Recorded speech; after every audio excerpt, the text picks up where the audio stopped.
So the American story, right, is a story of settlers coming in to these quote-unquote primitive people and bringing them civilization, bringing them modernization, bringing them up to speed with the rest of the world. That's the same story in Hawaii. Yeah, who are the people that are discovered and who aren't discovered, right? Right. Japan was opened up to trade, but they weren't discovered. They already had their own thing going on. Why were the Hawaiian people considered discovered, right? So there's a certain kind of racism that's embedded, that's fundamental to the celebration of statehood. It's the idea that quote-unquote native people are better off with civilization, better off with America, better off with Western ways.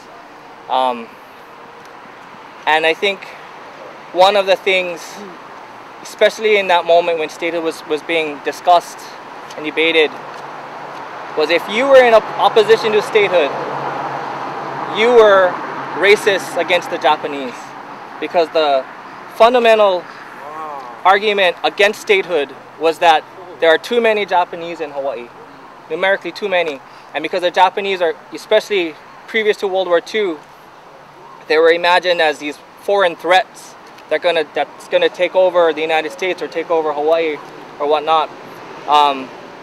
Many people were in opposition to statehood for that very reason, but they conflate that, right? They flatten those differences, because on the one hand, there's going to be racists who are going to say, oh, Hawaii is ineligible for statehood because there's too many Japanese. Japanese are unassimilable to becoming Americans.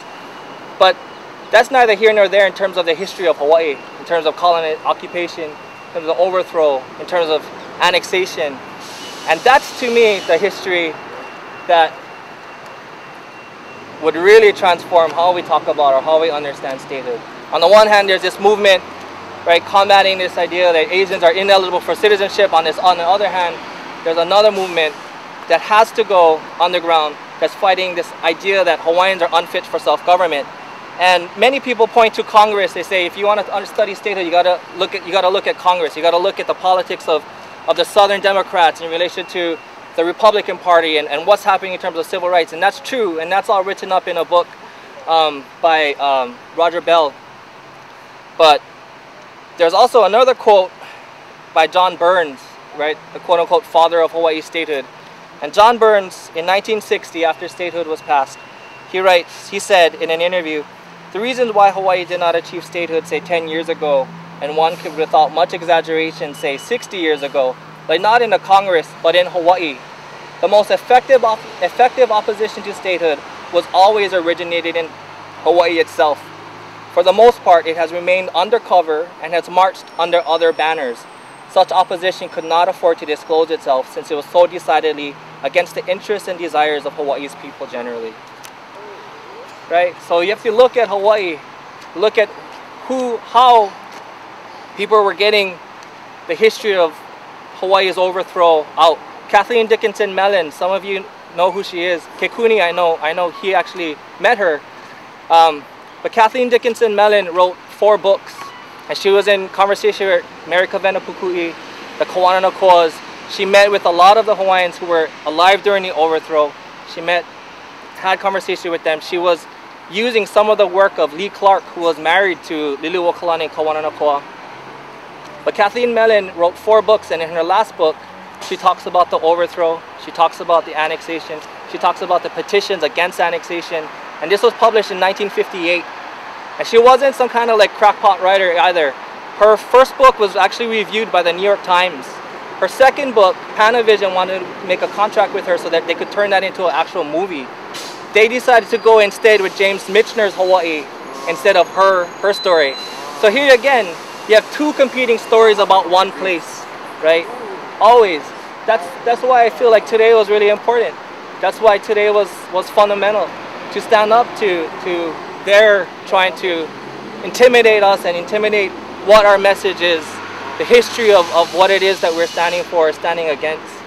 And I just hope that throughout this year, 2009, we can have more conversations like these, because I feel like that, how can you refute that? How can you refute the history of the overthrow, the annexation? Even the United States, right, in 1988, the Justice Department writes to the State Department and says, the Newlands Resolution doesn't actually hold in international law. And you guys have to start contending with that. So there's a lot to talk about statehood. There's a lot that I left out. There's a lot that you know that I don't know. And I want to learn from all of you. But those are just some of my thoughts on 2009. Can I get a copy? You said this is your dissertation? You said this is your dissertation? Yeah, my dissertation. I look at 3 committees: the Hawaiian Bureau of Information, which was the other thing that Lauren Thurston created besides the Annexation Club. So he creates 2 clubs in 1892, right? The Annexation Club, and now it's plotting for the overthrow with John Stevens. And then he also creates the Hawaiian Bureau of Information. The Hawaiian Bureau of Information is an agency that's created, for instance, they did an exhibit at the Columbian Exposition, right? Over 4 million people showed up to the Columbian Exposition. They do a Hawaii exhibit there, and they use Pele as like, she's just kind of like a belligerent, violent goddess over this volcano. But it was in conversation with what was being written about Liliuokalani at the same time. So even though you're talking about Pele, they're talking about the queen. You know, so they're doing these things as a way to give people a story to justify the violence that they did here in terms of the overthrow. And then the Hawaii Eco Rights Commission, the Hawaii Statehood Commission, they're doing the same things. Lauren Thurston's son, headed the Hawaii Statehood Commission. You know, this is all done. The agencies are also created at times of economic depression, not unlike today, right?